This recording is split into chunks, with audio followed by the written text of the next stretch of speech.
রমজান মাস কাছাকাছি আসলে আমাদের যে কাজগুলো করা উচিত সে ব্যাপারে আপনি পিস টিভি দর্শকদের কি উপদেশ দেবেন?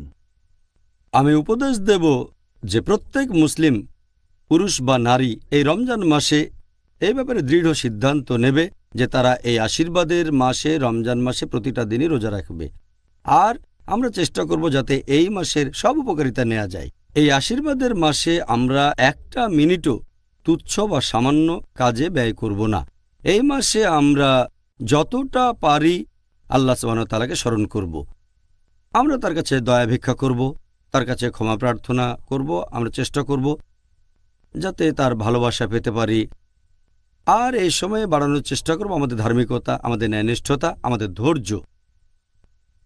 আর আমাদের নবী মুহাম্মদ সাল্লাল্লাহু আলাইহি ওয়াসাল্লাম বলেছেন, সহিহ বুখারী খণ্ড নম্বর 3 বুক অব ফাস্টিং হাদিস নম্বর 1903, আমাদের নবী মুহাম্মদ সাল্লাল্লাহু আলাইহি ওয়াসাল্লাম বলেছেন, যদি কেউ মিথ্যে কাজ আর মিথ্যে কথা থেকে বিরত না থাকে, আল্লাহ সুবহানাহু ওয়া তাআলা তার খাদ্য গ্রহণ বা পানীয় গ্রহণ থেকে বিরত থাকাটাও দেখবেন না।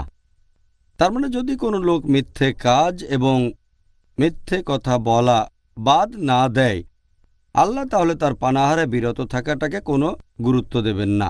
তার মানে আপনার রোজাটা গ্রহণযোগ্য হবে না যদি না মিথ্যে কাজ আর মিথ্যে কথা থেকে বিরত থাকেন।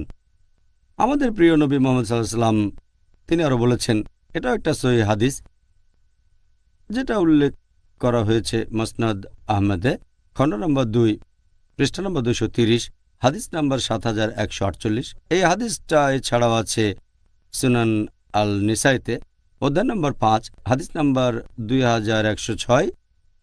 সেখানে আমাদের নবী মুহাম্মদ সাল্লাল্লাহু আলাইহি ওয়াসাল্লাম বলেছেন, সবাই শোনো, রহমতের মাস রমজান তোমাদের সামনে। আল্লাহ তাআলা আদেশ দিয়েছেন যে এই মাসে তোমরা রোজা রাখবে আর বেহেশতের দরজা খোলা অবস্থায় থাকবে এই পবিত্র মাসে এবং দোজখের দরজা বন্ধ থাকবে।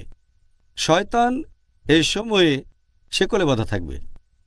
এই মাসে একটা রাত আছে যেটা হাজার মাসের চেয়েও অনেক উত্তম। যদি কেউ এই মাসে আল্লাহর রহমত থেকে বঞ্চিত হয়, সে আসলে একজন হতভাগ্য। তাই আমাদের মনস্থির করতে হবে যে আমরা এই মাসের উপকারিতাগুলো সব নেব।